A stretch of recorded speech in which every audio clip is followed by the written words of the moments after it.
भारत से करीब 7,500 किलोमीटर दूर अंटार्कटिका की बर्फीली जमीन के नीचे एक रहस्य सामने आया है। इसे देखकर वैज्ञानिक भी हैरान रह गए हैं। ये 1,20,00,000 साल पुराना बर्फ का टुकड़ा पृथ्वी के जलवायु इतिहास को समझने में बेहद उपयोगी साबित होगा।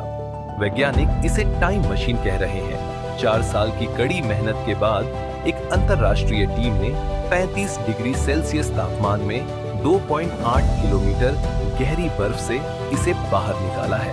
अंतर्राष्ट्रीय मीडिया रिपोर्ट्स के अनुसार वैज्ञानिकों की टीम ने 9,186 फीट लंबा बर्फ का हिस्सा निकाला है, जिसमें लाखों साल पुराने वातावरण के बुलबुले फंसे हुए हैं।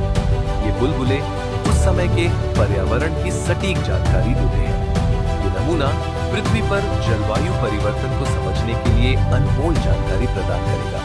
ये खोज यूरोपीय संघ द्वारा वित्त पोषित बियॉन्ड एपिका प्रोजेक्ट का हिस्सा है। वैज्ञानिकों का कहना है कि इस बर्फ में कार्बन डाइऑक्साइड और मीथेन जैसी ग्रीनहाउस गैसों की जानकारी छिपी है। इसके विश्लेषण से पता चलेगा कि सूर्य की रोशनी, ज्वालामुखीय गतिविधियां और पृथ्वी की कक्षीय स्थिति में बदलाव जैसे कारक जलवायु को कैसे प्रभावित करते हैं।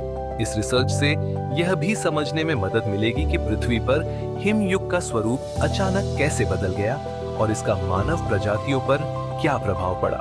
लगभग 1 मिलियन साल पहले पृथ्वी के हिमयुग चक्र में बदलाव हुआ था, जिसने उस समय आदिम मानव प्रजातियों के अस्तित्व को चुनौती दी थी। वैज्ञानिकों को उम्मीद है कि इस बर्फ के अध्ययन से यह समझने में मदद मिलेगी कि उस समय पृथ्वी के पर्यावरण ने कैसे प्रतिक्रिया दी और जीव जंतु कैसे जीवित रहे। ये खोज 1996 में शुरू हुए एक प्रोजेक्ट का विस्तार है। अब इस नई खोज के कारण पृथ्वी का पुराना जलवायु इतिहास सामने आ सकता है।